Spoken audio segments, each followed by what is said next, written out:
Hello, everyone. It is Wednesday, December 8th, 2021. I am Salad Blue Sister, and this is my turn to talk.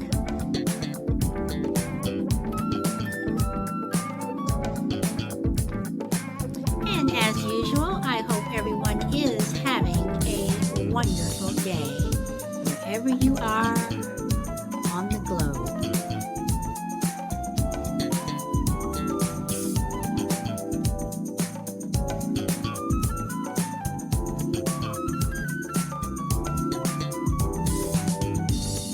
Frankie, welcome. You are number one. You are the first one here, so welcome.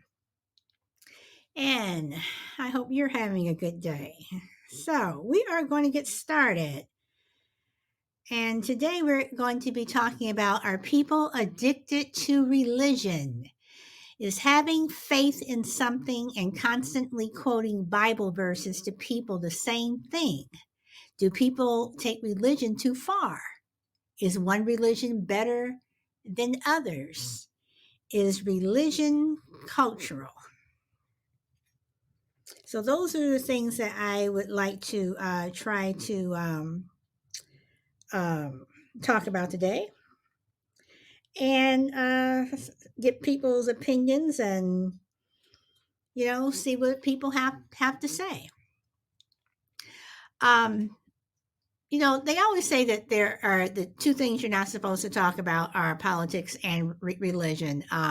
Religion is, for some people, is deeply personal, and people don't like other people disrespecting their religion, or putting their religion down, which I guess is the same thing. But people take religion very seriously, and my question is, do some people take it too seriously? Like, what is, you know people who are addicted to religion, is that a fanatic? You've heard the term, a religious zealot. What is a religious zealot? Hello, Crucible Man. People look at religion as a way to escape their everyday life. Some people use it to condemn others. And what I mean by that is, if you don't live a certain way, God's going to get you. Or if people are living a certain way, you're doing this, you're doing that. How dare you? You're going against God. And then the people who are constantly quoting Bible verses every time you do something. And for some people, it is every time you do something, they're quoting these Bible verses. So, do some people take religion too far? And when they do take religion too far, is it just you are hurting people with just your words, or do some people take it too far where they, use religion to attack people? And what I mean by that is, let's go back a couple of centuries where you had the Salem witch trials. So were those religious fanatics who were going, after certain people, calling them witches? It was up to them to, rid the village or whatever of these witches. You know, uh, it always amazes me, when people use the word witch, which actually means wise woman, but then it turned into this evil person. So, you know, are people addicted to religion? And if they are, how did they get like that? Were they, raised in a household where, their father was a minister and it was constant Bible verses, Bible verses, Bible verses. Or, did they, join a cult? I mean, how did people get to the point where you are outside, protesting a funeral, and you're supposed to be part of a church, but you're saying some of the most hateful things to the people who are trying to mourn their loved ones?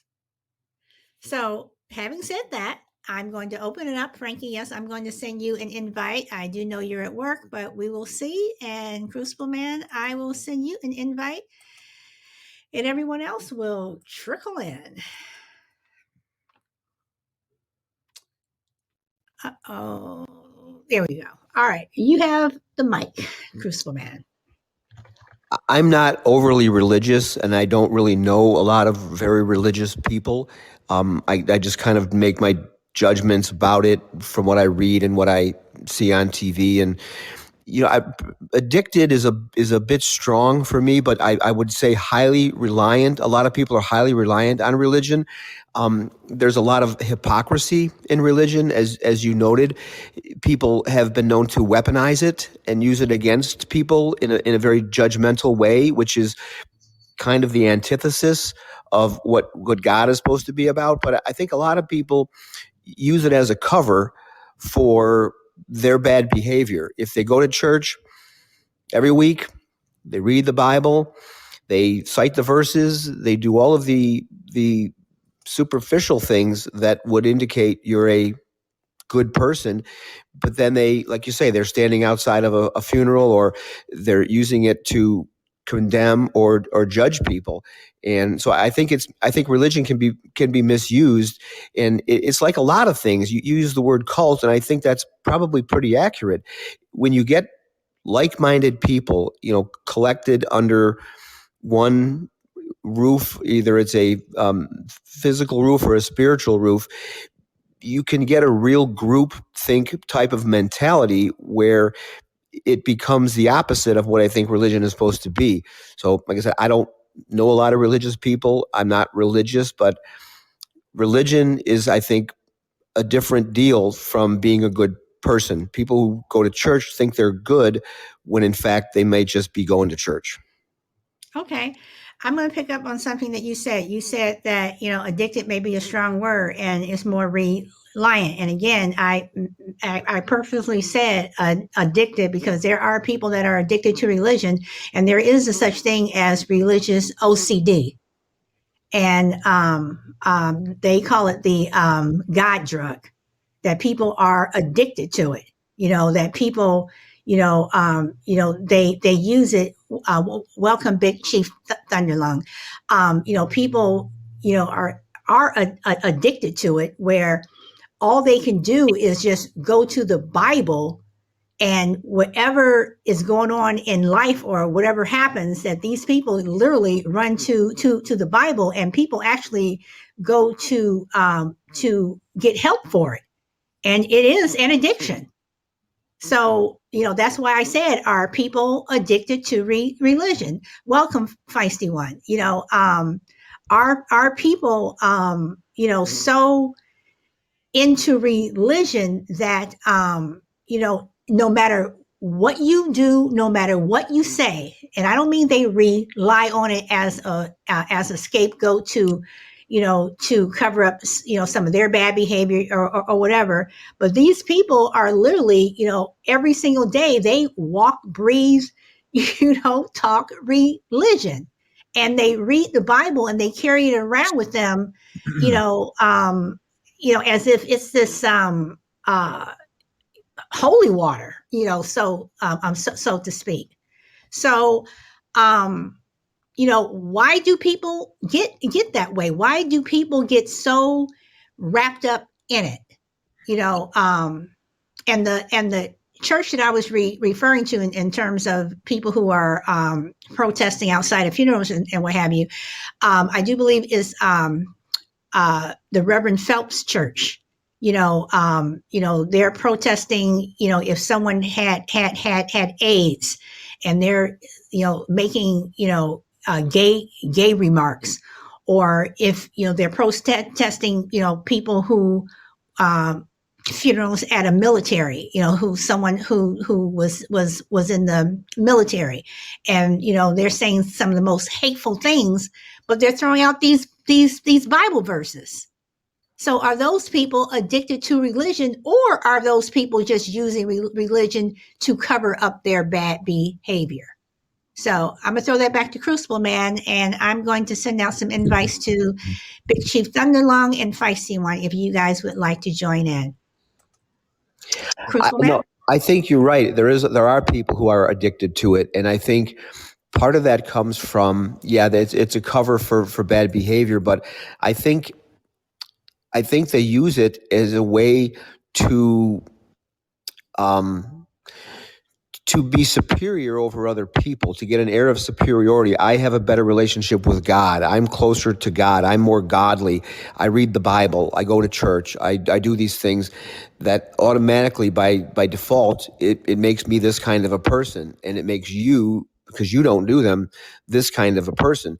And like I said, it's the antithesis of what I think religion is supposed to be. But if you want to get a technical definition, I don't have it in front of me, but a religion is probably just a deep belief. A religion could be anything. It doesn't have to be, in church or something. You can, some people treat sports as a religion. Anything that you're overly devoted to, I think, maybe irrationally devoted to, and that you can hide behind or use as a club when it's needed. I think that it feeds into the groupthink mindset. When you get a bunch of like-minded people together, they don't always think rationally. So I think people use religion for all kinds of different things, but they definitely use it against other people in ways that are not very Christian-like. Okay. And Big Chief Thunderlong says, some extremists in all religions. It's a great feeling for those who do. It helps keep negative energy under control, helps in decisions if someone twisted their extremist ways. We need to embrace religion without being judgmental. People use a verse to pass judgment. That is not how it's intended. Okay. And again, with religious addiction, people, drugs and alcohol can affect your family, but again, with religion OCD, it can also affect your family. And I did not realize how much religion was a drug until I read up on it. And it's a very real thing. So, Feisty One, would you like to say something? There we go. So I view religion as personal. Like I don't feel a need to wear, I believe in God. I have my beliefs. I don't feel it necessary to wear it across my chest so that you guys can see. What I hope or pray is that it shows in my actions. Just be a decent human being. I'm not bashing anybody nor their beliefs. I'm fascinated sometimes with some beliefs. Fascinated, and that could be in a good way or a bad way. I'm not suggesting, it's a path I'm just fascinated at how they arrive at certain things, but not judging, not non-judgmental. I do think that, some use it as a badge of honor to say that they're better than you or think that they're better than you. I have a, many of you know that I come from a large family. One of my brothers passed away, and his wife is super religious. But she was, not was, because she's still alive. She is probably one of the meanest people I know. She goes to church. She's active in the church. She does Bible study during the week, but she is just downright mean. And so there's just a disconnect for me, because she wears her religion as a badge of honor and, can preach to you about a ton of things. And again, I don't even mind that if that's your thing. But I have a true disconnect with her beliefs and her behavior, it's hard for me to marry the two because the way she behaves, she's awful. She's awful. Your thermostat is where? And so I think that, I don't know. I just, I question those who feel compelled to wear it as a badge of honor, but then it doesn't show in their actions. So let me ask you. So is she someone, when you say that she, can quote Bible verses, I mean, is she one of those people who every time something happens or something she doesn't like, she'll, throw up, Mark, 1 verse 16 or something like that? Is she that type of person? Oh, she's certainly that kind of person. I mean, she's, again, when I talk about being fascinated by some things, I am there are aspects of her personality or her behavior that I'm absolutely fascinated by. I told you my brother passed away, and he was at my mom's house at the time, and I was there. I arrived before his body was taken away, and I had to call her and ask her to come to my mother's house. And I didn't want to share that my brother had passed away. I shared that, once she got there, once she arrived, that, the paramedics had worked on him and he passed away. Well, while we're there, now, I'm dealing with a lot, right? Because I'm waiting for some of my other siblings to come. But I was the closest physically from a location perspective to my mother's house. She prayed over him. She said, I believe, and God said, you'll rise and you'll walk, and Marty, get up and walk. And I said, rise. And she prayed over him for a solid hour, believing that he would get off the floor and be alive again. Because that's her belief. And, her daughter kept saying, stop. And I'm like, leave her alone. Let her work through this. I was waiting for the rest of my siblings to come, and I would just let her go through her thing. And then one of my nephews arrived and made her stop.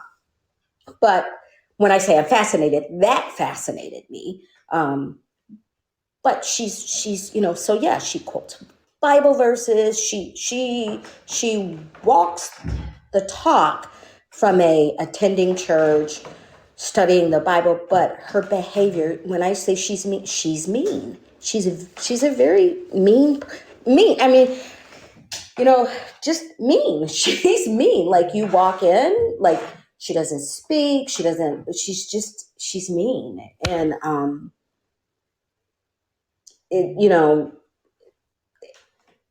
I just have a hard time reconciling how religious she is and her belief with her behavior. Okay. And just, with something was what Feisty one says.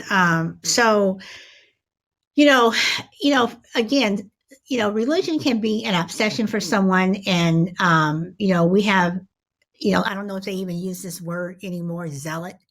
I said it before about people who were in the, what do you call it? Back during the Salem witch trials and what have you, I think you had zealots and what have you. But I mean, how do you reconcile that? Because you do have people who are like that. You do have people who are supposedly super religious, but they're not very nice. But they believe everything that they say. So, Feisty, I have another question for you, but I want to go to Crucible Man. Crucible Man, what do you say to what Feisty one just said about her sister-in-law? I know many people who fall into that category, and I think we as human beings, we're always, I shouldn't say always, we are frequently insecure about something in our lives. And it sounds like this particular person, and a lot of people use religion to cover up things in their lives, things that they're not happy with, things they're not proud of, and they project. I'm not a psychologist, but I know what projection means. And they're usually very unhappy people. And maybe they're using religion to to rectify that. Maybe they're using religion as a way to say, well, I'm not a bad person because I go to church and I do these things, but deep down they're unhappy. That's what usually is the case with mean people. And religion is something they sort of reach for because they think it's reliable and it will be a justification, or it will be a counterpoint to other things that they do, and it kind of gives them permission to do what they want to do anyway. And it sounds like this woman is just naturally not a nice person, and her instincts are to be not a nice person. And maybe she's not happy that she's not a nice person. But when you have religion in your life, you can kind of use that as a rationalization for other things that you do. That, like I said, I'm not a psychologist, but I know people who are like her, and there is no way to reconcile it because religion, they're doing the opposite of what religion is supposed to teach us. All right. So picking up on what you said and what Feisty One said, one of the questions that I have is, do some people take religion too far? Now, Feisty One, was saying how, her sister-in-law was praying over her brother, when he passed away. Is that taking religion too far, or do people take it too far in other ways? And that's for Crucible Man or Feisty One, since you guys are on the mic, whoever wants to answer that. Yeah, it sounds to me like that praying over, that's just irrational. I mean, you have to know better. No matter how religious you are, you have to have some common sense. You have to know that this person has passed, and no amount of praying or crying or emotion is going to change that. So I think it blinds people to reality. Sometimes you get so caught up in, nothing bad is going to happen. God is looking out for me. And when something bad does happen, you can't process it. It's just, God, this can't be happening, God, because we have a good relationship. You wouldn't do this to me. So, get up off the floor. You're not dead. You're still alive, kind of a thing. So I think it can blind some people to the realities of life. All right. And before I go to Feisty One, I want to read what Chief Thunderlong said. I've realized the connection between all religions, mythology, and aliens, just my beliefs through my research. And and Frankie says people take religion too far when it's used as a weapon to hurt others. And I agree with that. If it's ever used as a weapon to hurt others, then yes, you are taking it too far. So, Feisty One, do you think people take religion too far? I do, yes, because some of the things they do in the name of religion just makes me scratch my head. But I think it becomes a control mechanism versus what it really a control, in an effort to control others, right? I can control your behavior by, doing this or saying this, or, and saying that, there's this supreme belief that if you don't align with what I'm saying, this will happen. And so in that sense, instead of saying, sharing what you believe your beliefs are and letting people arrive at their own point in life or point in whatever it is they want to believe, they're doing it in an effort to control you. And whether that control comes as as fear or, persuasion. Okay. I'm going to read something, and I want you guys to tell me what you think. Okay, here I am, a 51-year-old college professor, still smarting from the wounds inflicted by the righteous when I was a child. And this is an online testimonial. It is a slow, festering wound, one that smarts every day in some way or another. I thought I would leave all that God loves, God hates stuff behind, but not so. Such deep and confusing fear is not easily forgotten. It pops up in my perfectionism, my melancholy mood, the years of being obsessed with finding the assurance of personal salvation. What do you all think about that? That here's someone who is 51 years old and they're carrying around stuff that was inflicted on them as a child. Um, do you think that, if you were raised in a God household, that when you're in your 50s, 60s, that it continues to mess with your psyche, in a way where you're thinking about your own personal salvation? Anybody? Revolutionary Bro, welcome. Feisty one? I think the answer is, of course it does. I think it's true whether you're raised by a quote religious zealot or just a person who has general beliefs that they want you to follow. I think what you're, that people always say, like, you know, um, they talk about quote people's home training. I think that's true of absolutely everything. How you're brought up um, often is what you fall back on as you get older. Um, and that's in both the good and the bad, frankly, because I've seen people brought up in ways that are awful and they mimic the behavior. And then you see people brought up in, I'll just say, a more positive respect, and they mimic that behavior too. So absolutely, I think how people are brought up in terms of religion, they later mimic in life. Maybe not to the same degree. It also depends on how they were brought up, but I do think they certainly mimic aspects of it for sure. Okay. And bro, before I come to you, Crucible Man, what do you think about that passage that I just read? Anything that causes trauma at an early age is going to stay with you, whether you've been bullied or whether your parents were fighting all the time. It's going to have an impact on you, and you're going to carry that around. But I think when you're growing up in a house where it's God all the time, kids are very perceptive, and when you see your parents preaching God all the time and going through the rituals, yet you see the contrast maybe in their behavior, in how they actually conduct their daily lives, and eventually kids will put two and two together and say, well, wait a minute, my parents or my family or whomever, their behavior doesn't jive with their rhetoric.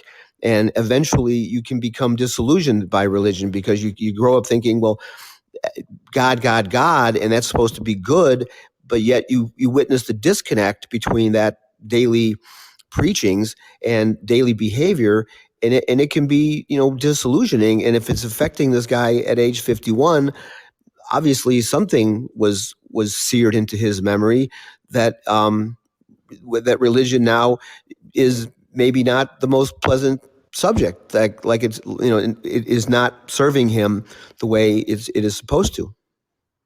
Okay, and bro, I am coming to you right now, but I wanted to get you guys' opinion on that passage, because the rest of the passage is, despite the fact that I've been intellectually broken from Christianity, I cannot seem to let go of my beliefs. Every single day is a nightmare plagued with mild panic attacks and OCD. All I do is think about my personal salvation. So, Revolutionary Bro, welcome. Yes. We're talking about religion and people who are addicted to religion. Do you want to pop in and say something, or Feisty One says hypocrites? Yes, hypocrites. So, what do you want to say, bro? Welcome. Yes. First, thank you for welcoming me and inviting me. And first and foremost, can you hear me? Yes, yes, I can hear you. Okay. Because it's always a thing we're hearing the revolutionary brother, so I got to make sure I'm heard. I would like to say what's up to Crucible Man, and he's so cool. I just feel like I know him on a personal level, and he is absolutely right.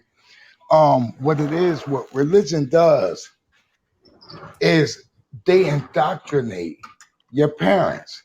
So your parents in turn indoctrinate you. It's almost like a mind control process. They want you to know this. So it starts out with you at birth, and it gets so etched into your mind and into your psyche that you can't escape it. Its grips is around you all the time. It's some people who have been indoctrinated so meticulously that everything that they do, everything that they say, almost revolve around religion. It's like you'll say, "Yo, how you going in your job search?" "Well, I don't know. I'm waiting on the Lord."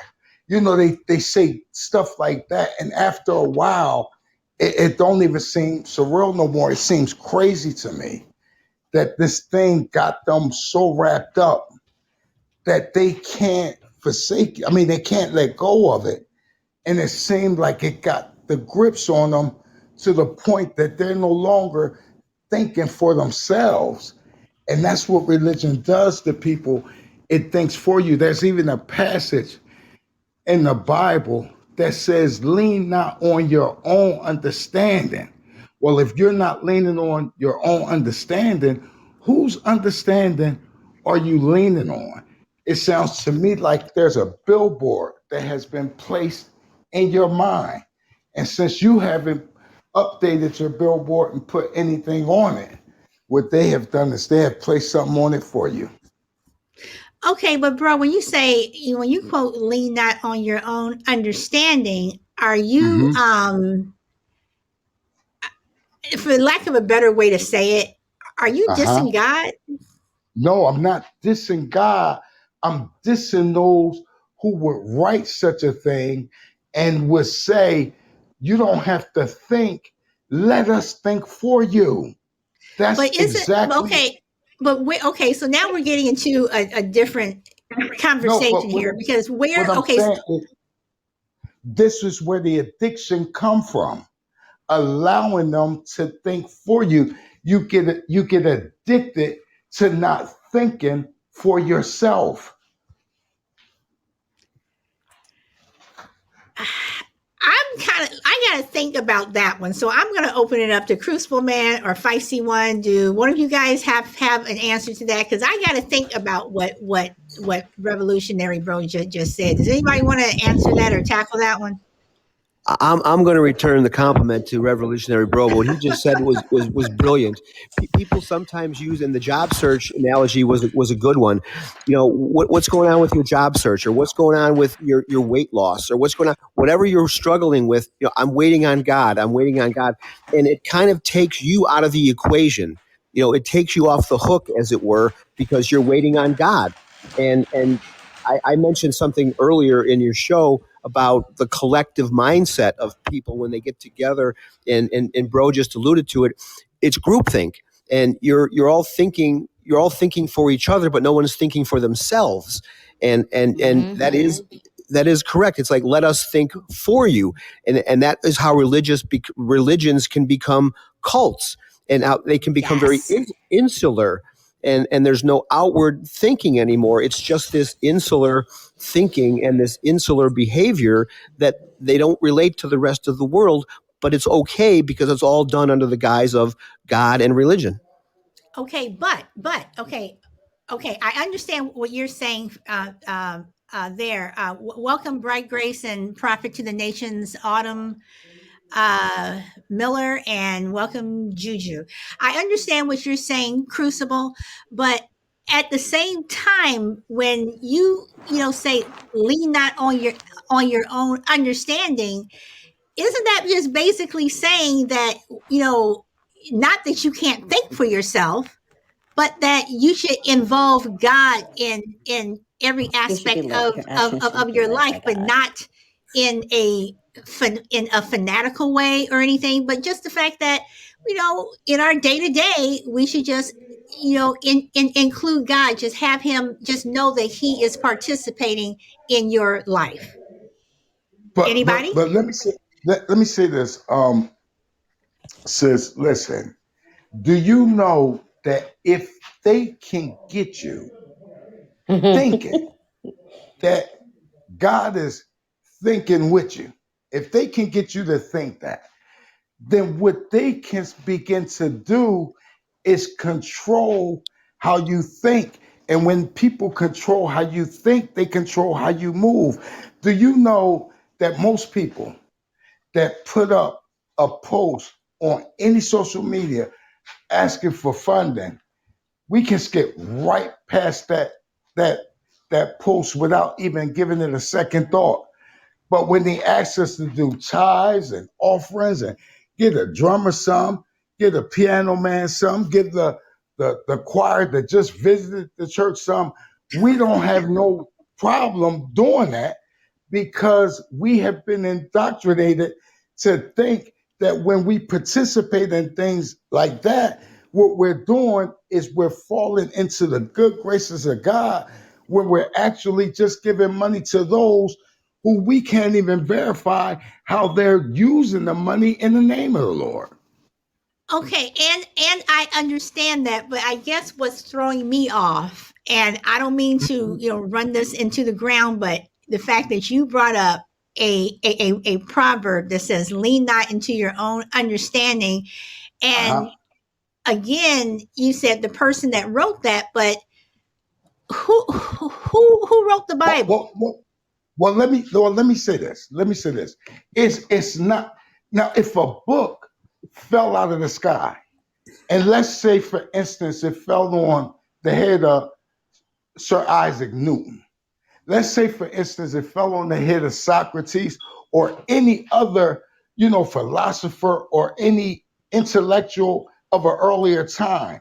And they said, wow, this must be the word of God because nobody wrote this. It just fell out of the sky. Then I would be more inclined to believe that nefarious people had nothing to do with it.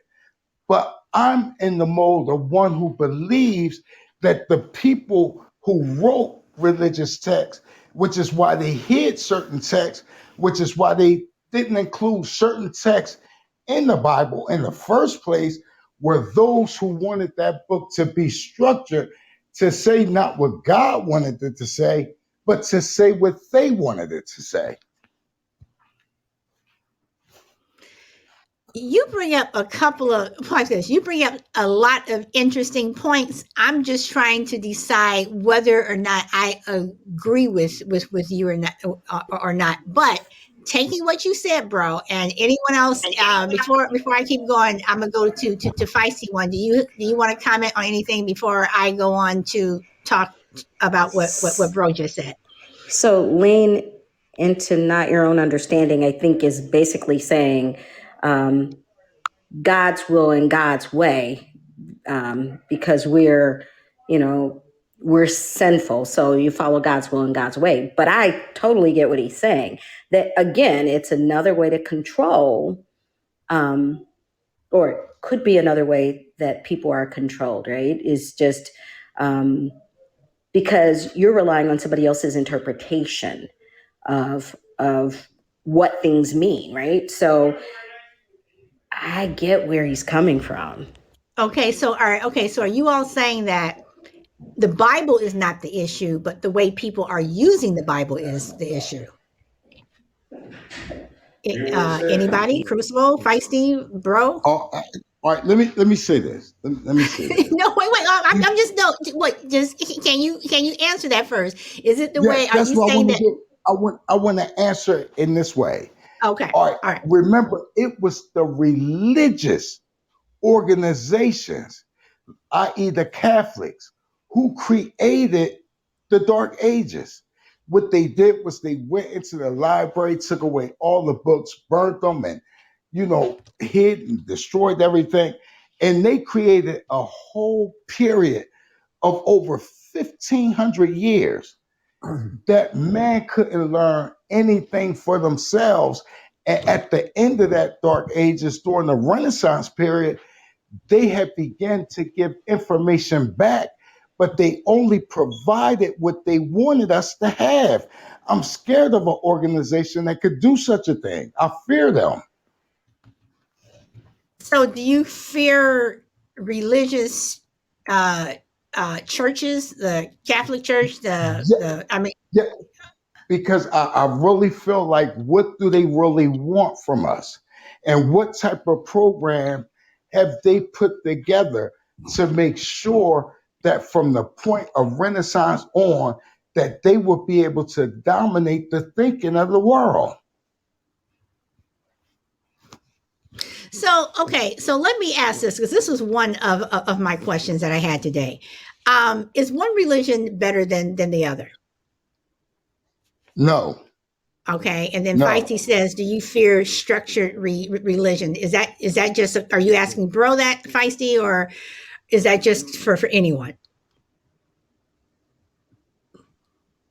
Bro. Okay, so Bro Feisty wants to know, do you fear structured religion?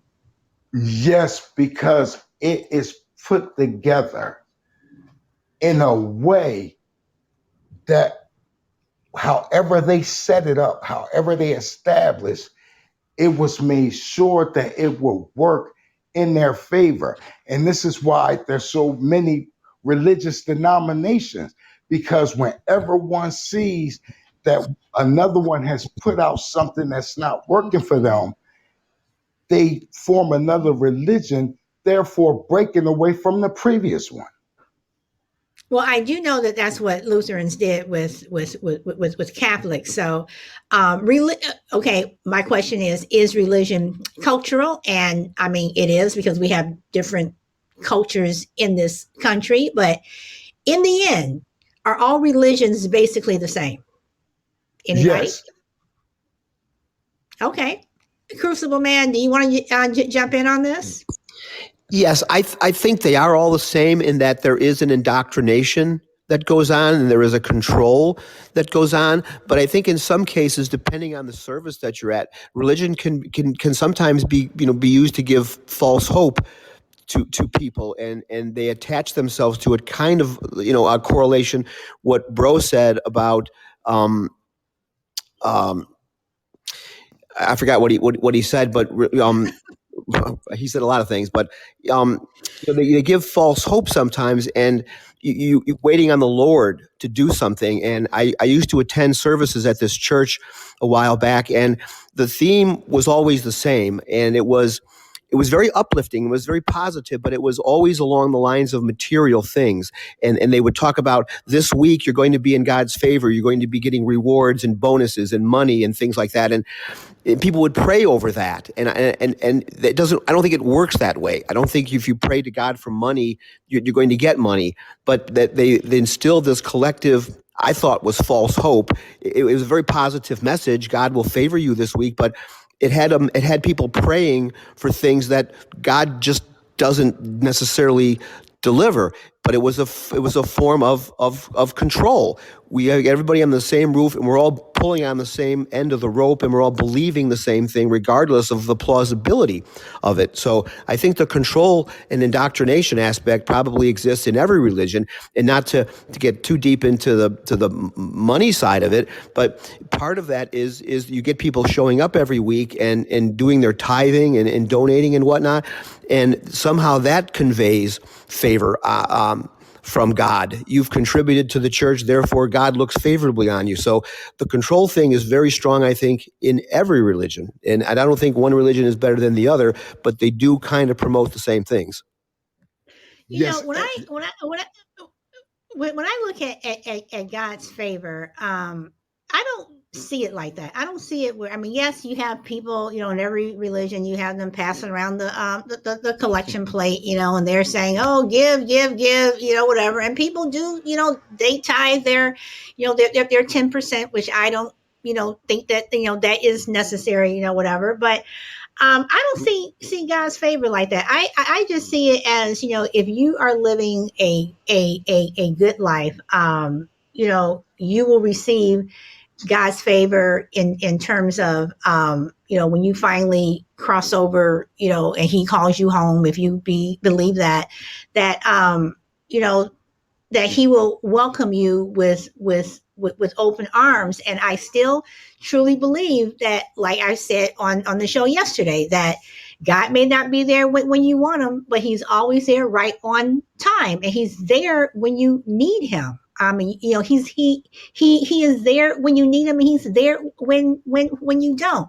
Now, Bro, I know you want to comment, but Feisty One had another question for you. She said, would you And I consider wanted to yourself answer that. a religious Mhm. believer? And the other thing she said was preaching prosperity. So go ahead, bro. You have the mic. All right, when she said preaching prosperity, she was responding to Crucible Man because that's what he was describing without actually saying it. But when she asked me the question, let me say this. I was born and raised up in the Baptist religion.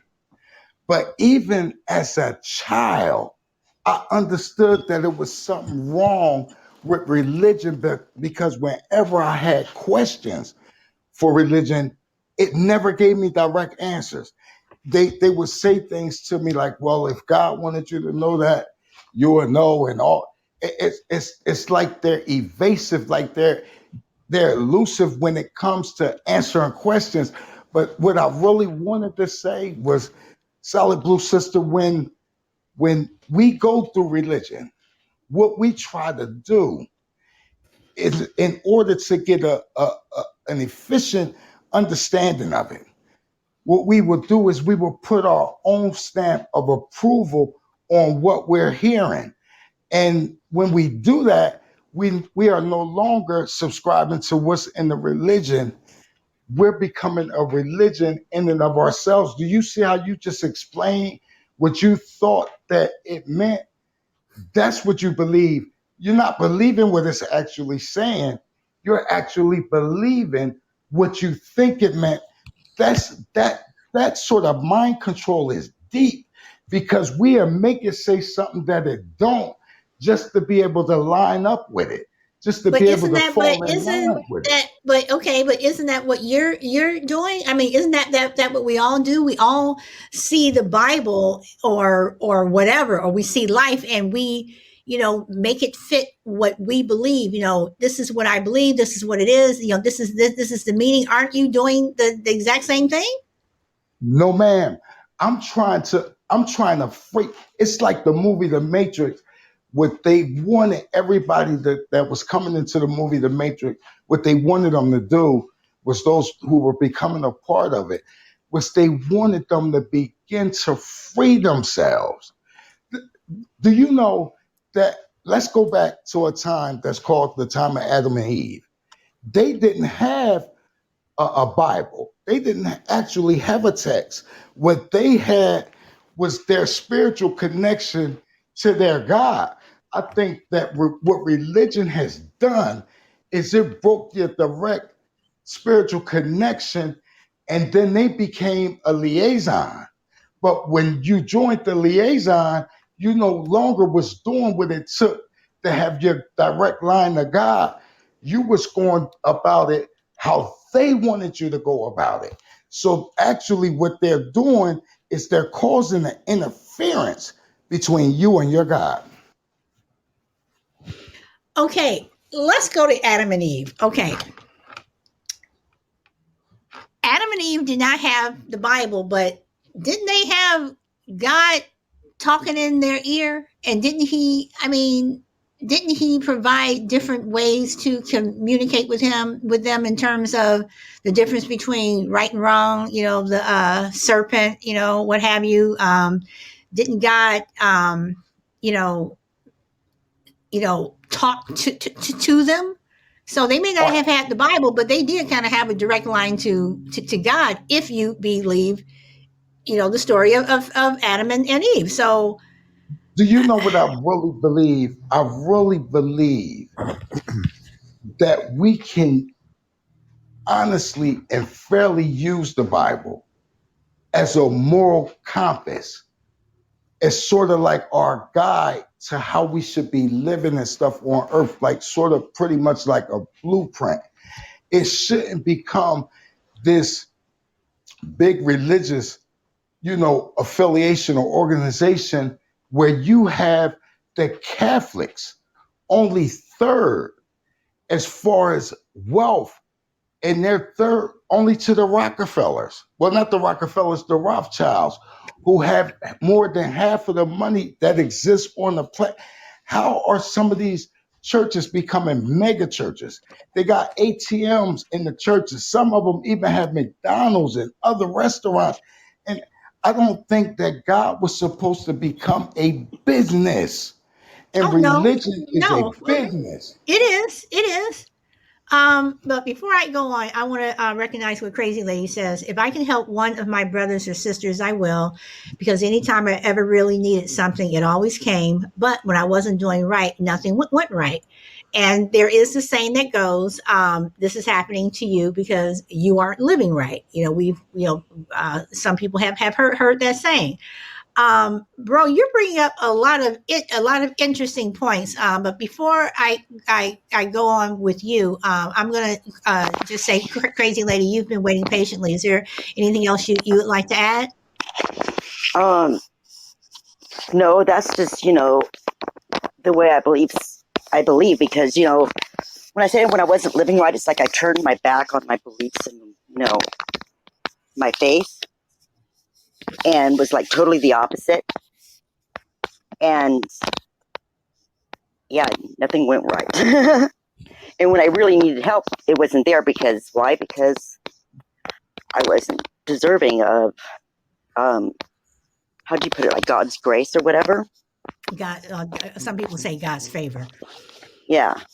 But once I accepted my path and said, okay, I'm going to, I say I believe this and I have faith and this is the way, you want me to be. And I started acting that way. Things started to move more smoothly for me. You know what I mean? I mean, crappy things still happened, but that wasn't, um, I see the lessons in the crappy things that happen. You know what I mean? Okay. Yeah. Okay. Well, one thing that I will say is when we talk about favor, um, you know, uh, see, Crazily, I'm gonna mute you. Oh, you muted yourself. Okay. When you talk about favor, favor to me is also God's grace, and we are sinful people. No matter how righteous you live, we are sinful people, and I think God.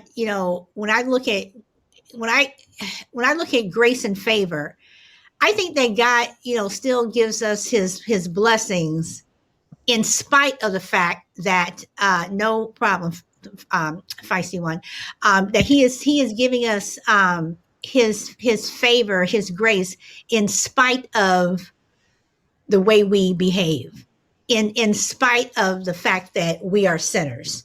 Um, Again, Bro is bringing up a lot of interesting and fascinating things that I had never considered, but I still have my faith. I don't wear it on my sleeve. I don't go around quoting um, Bible verses, what have you.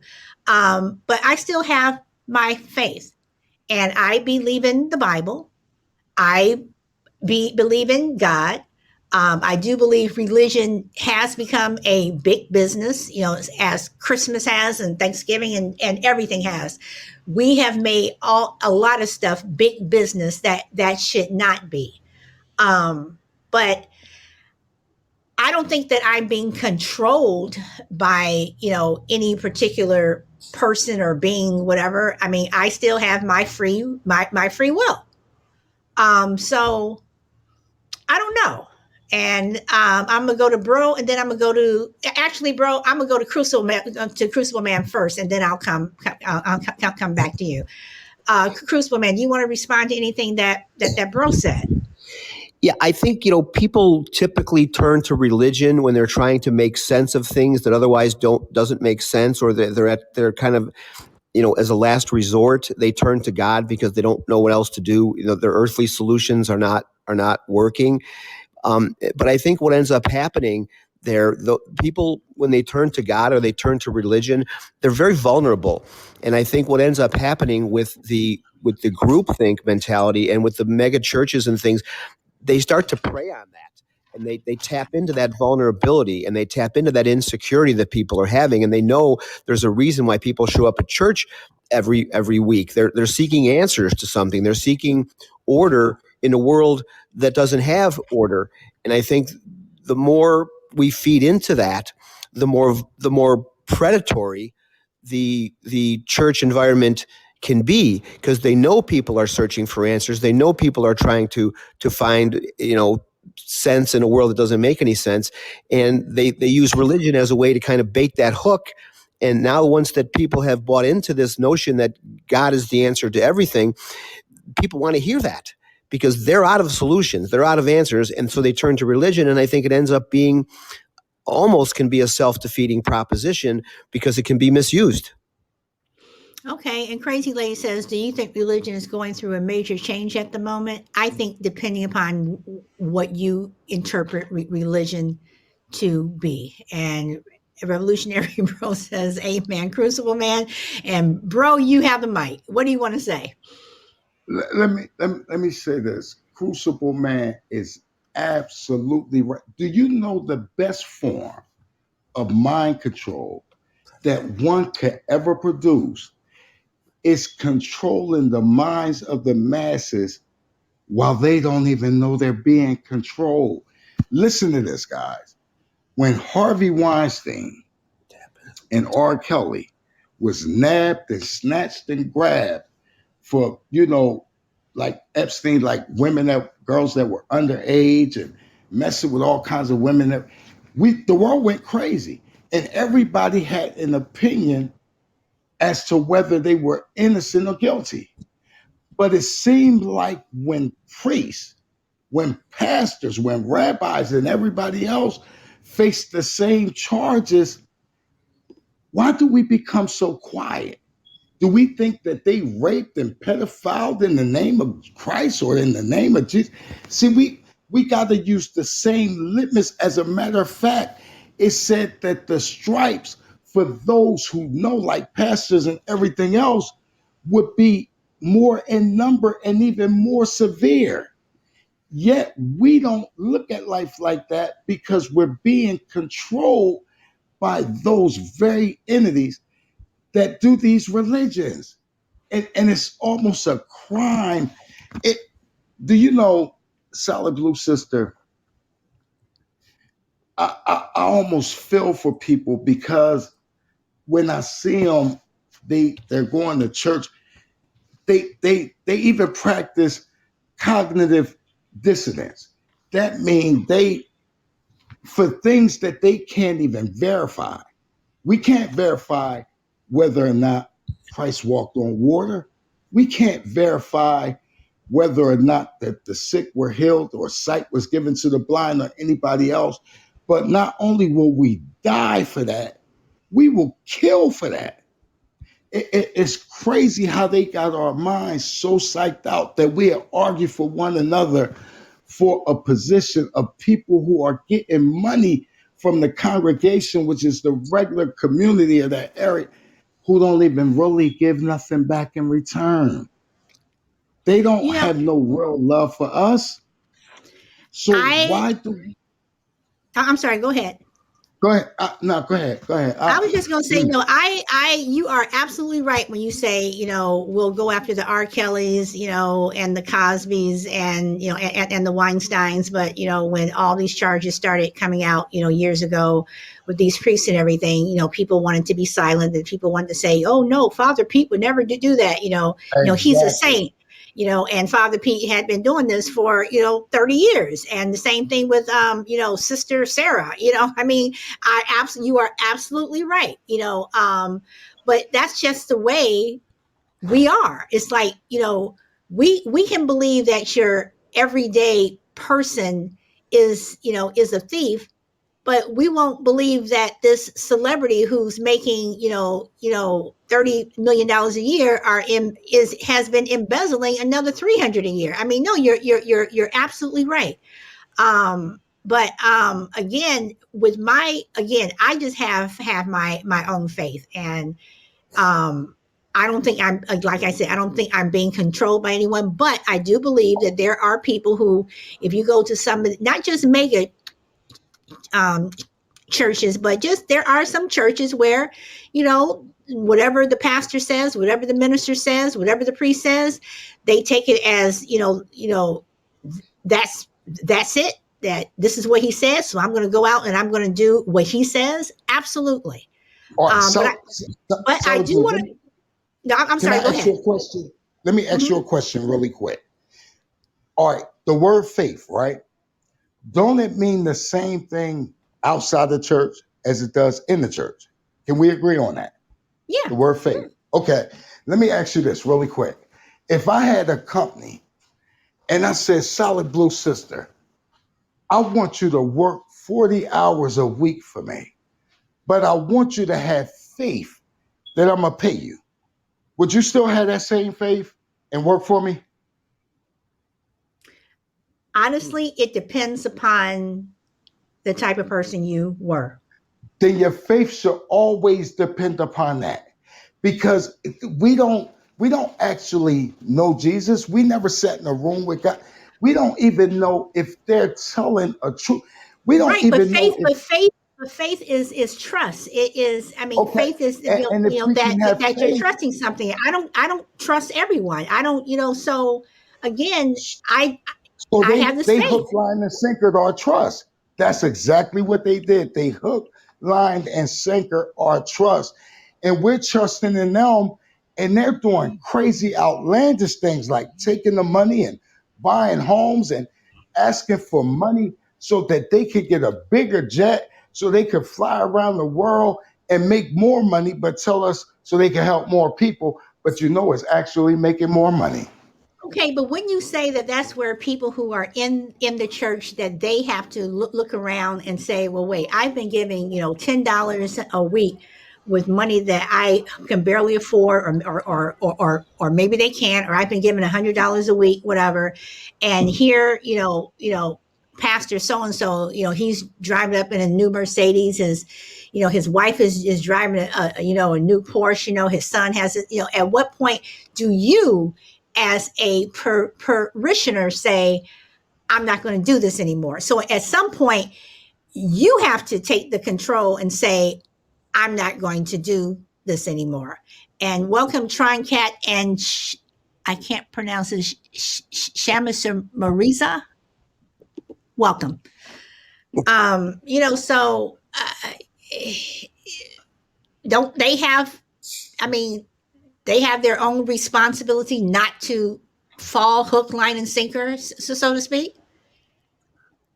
But you know what? The thing about it is, in the church, the people are such hypocrites. Because let me say this. Crucible Man made a point that really took us to school, and we didn't even catch it. He said, and I quote, he said that when everything is going wrong in a person's life, correct me if I'm wrong, Crucible Man, you said that they go to the church looking for a better way. Is that not what you said? That is correct. Okay. So when he said that, what he let us know is the spiritually sick are in the church. So therefore, the church become the hospital of the spiritually ill. And they're trying to find favor so much with God under the condition that they're in, that if you come in there and you say, hey, I disagree with how this is going, do you know that most of the people in that church will begin to shun you? You're making some good points, and I have a rebuttal to that. But Shy Lady's been waiting patiently, and I want to go to her, and then, bro, I'm gonna come back to you. Hey, Shy Lady, what's up? Hey, everybody. I just want to say that I think that some of the things I agree with Revolutionary Man. However, I think churches are just like people. There are people out there who are dishonest, and there are people out there who are very honest. Every church is not the same. There's some good people that actually pastor churches that actually care about people, and there's some that don't. There's some that are money hungry and all about money. But I have been a part of churches that actually do care about people and do things with the money in the right way. And there are some pastors who are very wealthy without the parishioners' money. There's some who are authors and some who invest in real estate, and they can do with that money whatever they want if that's their own personal money that they're using. So I think that a lot of times churches get bad raps, pastors get bad raps because of the ones that are not sincere. But like I said, just like there are bad people, there are bad churches, there's bad pastors, and there are good churches and good pastors, and there are good people. You can't generalize and say every church is bad. It's just not I the real world, first in my opinion. first and foremost, Shy Lady, let me add a correction. I never said that every church is bad, but understand this: a lot of politicians that's doing politics today, when they start out, they have great ambitions and great expectations, but when they get in those seats and they start having those lobbyists begin walking through the door with briefcases of 100,000 or a couple million or more, they become just as corrupt as the person who sat in the seat before them. So when we see pastors that are in the theological seminaries, they're coming out just like those politicians who are new to the game, who don't really know what's going on. But when they get in those seats, they begin to act just like the ones before them. And even But though some are not as egregiously bad as others, we can still find a little bit of shenanigans in most of the churches, most of them. Shy Lady, you want to answer it? You want to come back to that? Well, yeah, I mean, there's millions of churches around the world, and in some areas there's a church on every corner. So just like people, there are a lot of bad people out there. There's a lot. As the Bible says, getting into the kingdom of heaven is like getting into it's like a needle in a haystack. I mean, it's a narrow. I'm not sure the whole quote, but it's a small window of people that are going to go to heaven. It's a small window, and that kind of, in a way, to me, reflects how the world is. I think there's a lot of money hungry, evil people in this world, and they're no different from. I mean, they're in the church, they're in the hospitals, they're on the police force, they're on the fire, they're in the fire department, they're everywhere, and it's just the way it is. There's good and evil, and it's been But with you us know since what? since since man has entered the world. Shy Lady, the people that work at the hospital and the police officers and things that are evil, they're individually evil. But these people are in a position to affect the lives of, if not of just tens of thousands or hundreds of thousands, millions of people. See, the cop don't reach millions of people and turn them out to how he is. But But what, the wait, hold on, people, hold on, hold on. No, no, because if you have an evil cop, an evil cop can do one bad thing, and it can affect a lot of people. An evil nurse can do one bad thing, and it can still affect a lot of people. I understand what you say because you have a intelligent mega sister, church. but it don't affect the way they think. It can affect their lives because it could be You their don't wait. You son. don't. You don't think that the way if a police officer is bad, that's not going to have an effect on how people see the entire police force. If you have one bad doctor, you don't think that it may affect how people look. That doctors are all evil. I don't want to go to the Uh, doctor or whatever. You don't think that has uh, an effect? Let me say this: it can have an effect on a segment or element or a group of people, but it don't have an effect on. Let me say this: if one doctor, like we had a doctor here in Ohio, his name was Dr. Husel, he was injecting people with a great amount of CC of I think it's fentanyl, and he was actually killing people. He actually executed about 30 some people, but he didn't stop people from trusting in medicine. He didn't stop people from trusting in science. Do you know how many people are getting the vaccines and things of that nature? He didn't really stop nothing. But people's mentality and way of thinking and way of reaching God start and stop with a lot of their pastors. Some people can have a bad experience at one church, and as a result of that, never go back to any church again. Okay, They can now shut. you make a very good point. Wait, hold on one second. I want to read this comment. I'm sorry. I cannot pronounce his name. Shamazura. That's true, but for the bad churches, there's a lot of spiritual abuse. Okay, bro, you just used, I don't mean to ignore you, Crucible Man, because I know you have something that you want to say, but when you look at what happened with the Tuskegee experiment, and when that got out, why do you think so many African Americans distrust medicine, bro? All right. Remember, I just said it can affect a segment or element or a group of the people, and you just gave credence to what I just said by asking Right, that but okay, question. but It's you not. but Hold you on. said if It's one not that. doctor or whatever, but medicine. I mean, people have a fear of But do medicine. They you? have a fear of law enforcement. But do you know It does that? affect them. But do you know that the Tuskegee experiment wasn't the only experiment that was being done? As a matter of fact, the Tuskegee experiment happened like in the early, I think 19th century or No, early the 20th century, early 20th century. Tuskegee experiment actually started in the in the 30s, but you do have Okay, that's thousands of kind of early. experiments. That's kind of early. We're through that whole century. But the point I'm trying to make is they just stopped in 1978 or 79 the experiments that was going on with African Americans in the prison systems. They had just stopped that about maybe a little under 45 years ago. So they have So been again, you experimenting have on us people for who a are long. afraid.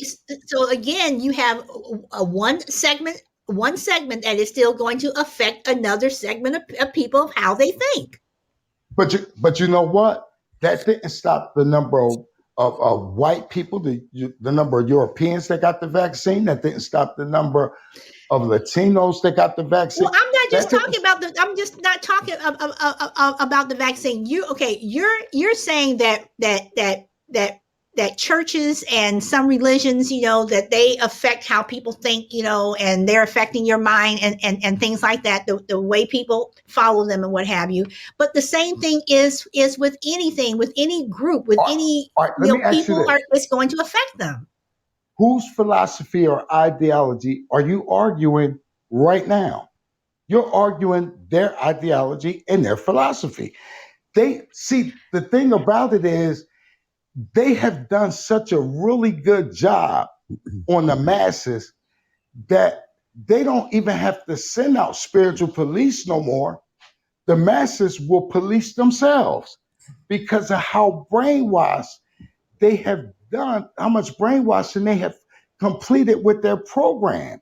Their program have had people inside of a Waco, Texas a development who were ready to die, knowing they were going to die, and didn't even have the heart or fortitude to say, "Move out of my way, David Koresh, because I'm gonna walk out there and go to these troopers and these federal agents and stuff." They didn't even. They stayed back there with him because he told them, "God gonna fix this. We can't allow people to have that much brain control over us. We can't allow that." Okay. I do have a response, but Crucible Man, he's been very patient. What do you have to say?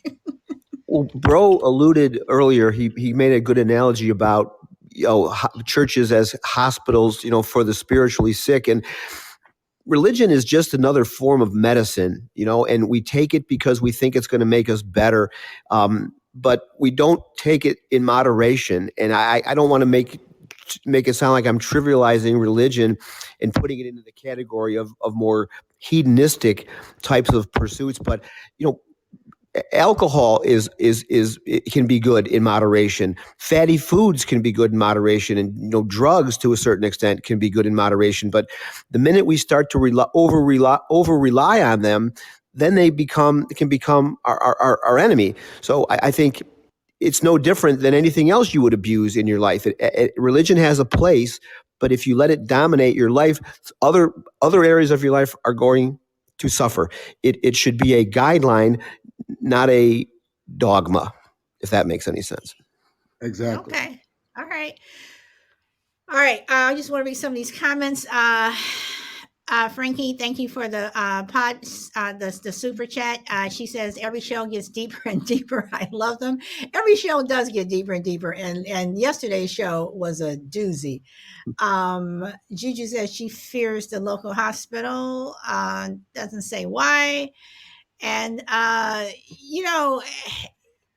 every show, after I do the show and everything, when I publish it, I always go back, later on, and I do listen to it, and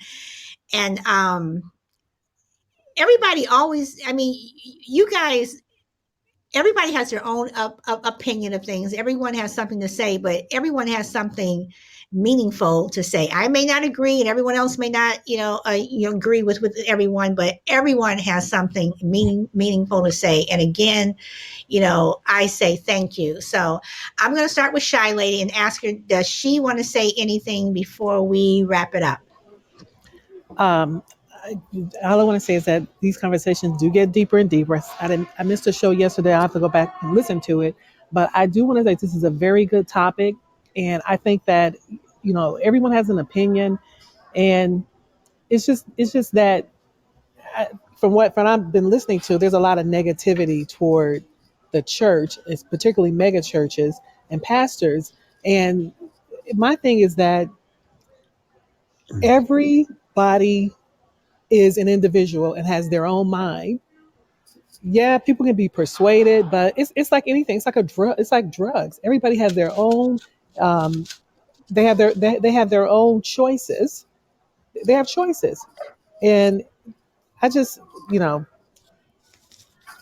I mean I could go more, but I won't because I know this is limited. But good topic. If you have something to say it. I'm giving you the opportunity, Shy Lady. If you want to keep going, you want to say something else? Well, I just want to say that there's no organization perfect, none of them, and everyone, like I said, everyone has choices, and I think that a lot of churches get bum raps. I've been in churches where I've seen lots of scandals and things like that, but they're no different from anything else because they're people. There are people who are running it, and people are flawed. People have imperfections, and it's the same with business. Every business out there has people at the top that are not the best people, are not looking out for people. These big corporations, you just go back and peel the layers and see that they all are flawed. They all are imperfect. They all are. Okay, Revolutionary Bro, I'm gonna come to you. Do you have any closing remarks that you want to say? Yes, let me say this. Let me say this. The Bible says one thing that I holistically agree with, and it says that we need to have a standard. And the same standard that we use for one thing should be our measurement of demarcation for everything else. So the same excuses that we give churches for having flaws, we got to start giving individuals for having flaws. So let's start giving those same excuses to serial killers. Let's start giving them to serial rapists. Let's just say, there's some bad people and there's some good people. We need to start doing that. And then we understand how maybe we just shouldn't do those types of things, that maybe we shouldn't just say those types of things, that we should be analytical in our approach to examining any and everything. And we need to give everything the same scrutiny or the same level of scrutiny. Thank you. Okay, all All right, Crucible Man, before I come to you, I just want to read Juju's comment. She says, very bad experience in local hospital. I could have been crippled for the rest of my life due to an evil nurse. And that is scary. And I am, like Shy Lady, I'm sorry that you had that experience. Crucible Man, Can I what say do you something want to to say? Shy? Can I say Yeah, something to sure. Shy Lady really, Sure. really quick? Because she wrote a comment. Let me just say this to the Shy Lady. Don't feel sorry for my experience. Feel grateful for my awakening. And thank you Uh, very much for that. no, she was referring to Juju's experience in the Oh, I'm hospital. sorry. I thought she was saying to me, sorry for my. Well, sorry, Shy Lady. Shy No, no, Lady? no. I do want to. I do want to say that I enjoyed listening to Revolutionary Man, and everybody has choices. So there's some people who I know in the church who are very good people, and I know some people who are very bad people. And sometimes when people have experiences, you don't really know what they're actually doing in their own lives. When you hear about stories of people who had bad experience with people in church, I mean, how faithful were you with with God? Were you not you? I'm saying, but I'm saying individuals. When people have bad Mm-hmm. experiences, what were you doing in your life that you had a bad experience? Were you faithful? Were you faithful to God at that time in your life? Were you cheating on your spouse or whatever? You know what I'm saying? So I believe what the Bible says. You reap what you sow, and like I said, it's an individual thing. I'm not defending all churches. I've had bad experiences myself with lots of people in the church, but I've had some very good experiences with people who are really genuinely kind and will give you the shirt off their back. But you know what though? This has not been a conversation about individuals. This has been a conversation about the conditioning of the religion itself. I get it. Am I I right, have a Solid Blue? Yes, but I Okay. welcome all comments. I'm just saying because if we put an emphasis on the individuals, then we can make excuses all day. No, We but Shy Lady, I mean, but she does have a point though. No, You I'm not can't. saying she don't have a point. I'm saying that we can continuously. Do you know? I know people that make excuses for everything that they do, and you know what they call those people? They call those people narcissists because they don't take responsibility for anything. And it's just like when we give excuses for everything, then that means we don't have to sit back and analytically analyze or critically analyze a certain situation because we just leave everything open. And as long as we do that, I don't think God is going to give us any points for not using the brains, the very God given brains that He gave us. He gave us these brains and He made them almost perfect. They say that we use only 10% of our brain. It ain't that we only use 10% of our brain. Some of us don't even use that. We have access to 10%, according to psychologists. And some people don't access the whole 10%. He gave us this brain so we can experience the whole range of thinking. And I think that's what we need to start doing more of. Okay. And Crucible Man, as always, you are waiting patiently. Do you have anything you would like to say to wrap us up? Well, I think I think Bro is correct. It religion is really just one tool in the toolbox, and it is sold to us because of the nature of it and what it means to people is almost like a panacea that it's going to solve everything when no one thing in our lives is going to solve anything. But Bro makes a good point that this conversation has rightfully, I believe, revolved around the collective and the groupthink and the mindset as opposed to the individual. I think if you can treat religion on an individual basis and not get caught up in the collective and use it or weaponize it, use it for something that is not for good, you're going to have problems. But again, it's one tool in the toolbox, and it shouldn't be an end all and be all to the problems of life. There is no one solution to anything. And so I think if you put religion in its right place, it can be very useful. But like anything else in our lives, if it's misused or abused, it's going to hurt you.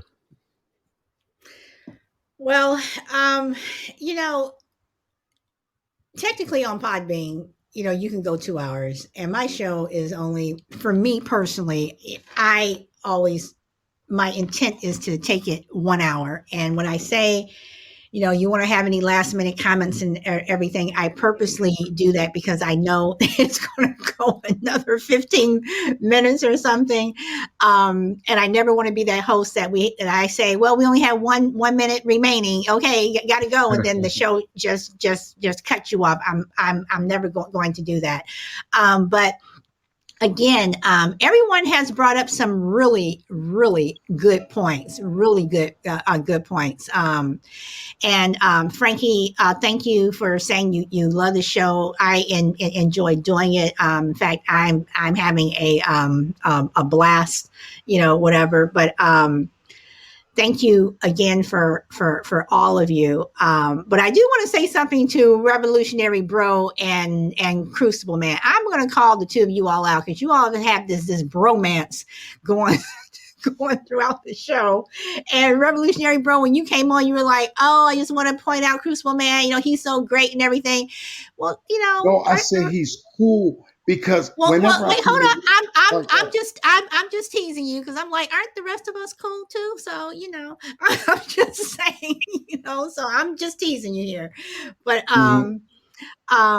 love is real. Don't be a hater. Okay. I'm just saying y'all had this bromance going.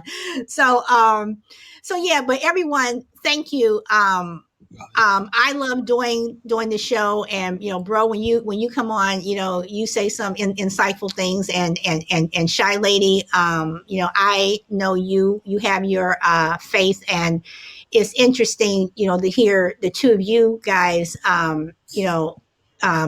talking and conversing back and forth, because I want to get everyone's opinions, and everyone has them, and everyone said some things that made a lot of sense. So on that note, I'm going to ask one more time to keep it very brief. Does anybody else want to have anything else to say before we go to the music? All right, let me say this, Salaboo sister, real quick. The bromance that you tease with me and Crucible Man, I have a love affair with you too. If I'm on another podcast and I see you coming, I want you to get on the microphone. I love you, Salaboo sister. I I know. do. I know. Always I just had move I heaven and know, bro. earth You always give me love on other shows, but I'm just pointing out this little bromance y'all had on my show going on. So I'm just because me saying. and Crucible Man, we see each other on other shows too, though. I We're not know, I just know, I yes. know, I know. So, Shy Lady, you have any parting words before we finally turn on the music? Shy Lady? Oh, Okay. I was actually typing, but I just want to say that to all the people, the folks on here that are usually regulars, I enjoy your conversations. I enjoy your viewpoints, and it's always stimulating conversations to hear other people's perspectives and facts that they may bring as well. But appreciate all you guys. Yes, Okay. same here, baby. Thank you, Same Shy here. Lady. And Crucible. Right back at you, Shy Lady. I typed into the chat box earlier. Bro and I have been on other shows together. I know Solid Blue, you've been on other shows, and there are some good ones out there. But consistently, for my money, as far as shows of substance that really make you think after the show is over with, this has to be right up there at the very top. And I have gotten to know a lot of you guys over the months on the show, and I have a ton of respect for you. I've learned a lot from you, and there's nothing like an informed, considered opinion to really make you think. And this show has all of that and more. Well, thank Yes, it you. does. Thank you. Solid Well, Blue, this topic title, when I saw your title, I was counting down the minutes till 4 o'clock. I even got tied up in something, but I said, I'm but you getting were on that late. show You today. were late. I You were know. late. I said, I'm getting on there today. I couldn't wait. Well, tomorrow we're going to talk about is it so unbelievable? So why do we refuse to believe things when when Jesus was walking around, we believed a lot of stuff. So we're going to be talking about that. And I'm going to do a rare Friday show, which is going to be in the evening. It's going to be 8 o'clock Pacific time because I know there's with some of the pods that I get on at night. Some very interesting people. So I'm doing a rare late show on Friday, kind of just to test the waters, whatever. But again, everyone, thank you so much. And that is it for today. Always speak your truth. I'm Salad Blue Sister. This is my turn to talk, and I hope to see you guys tomorrow.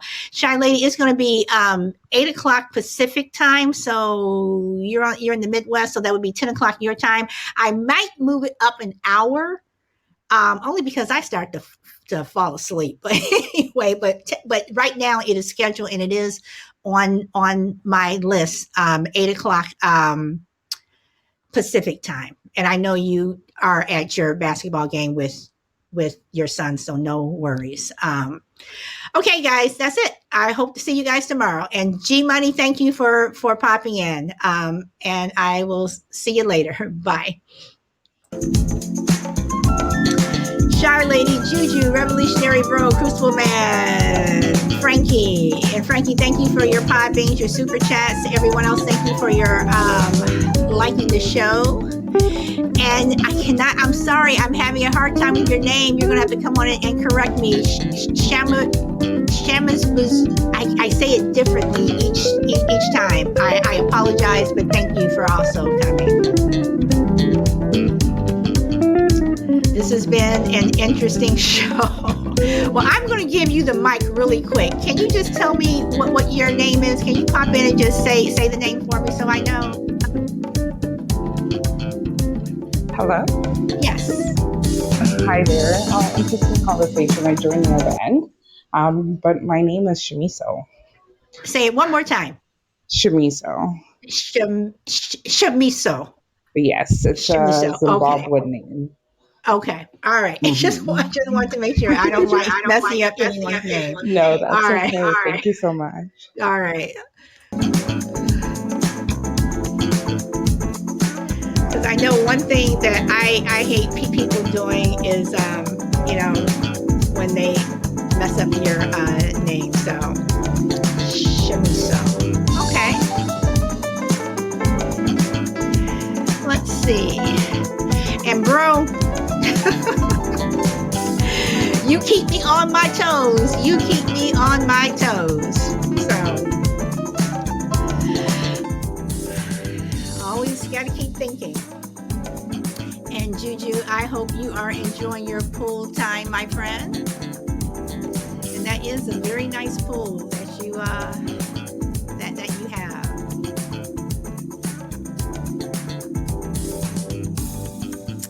Well, guys, wrapping it up.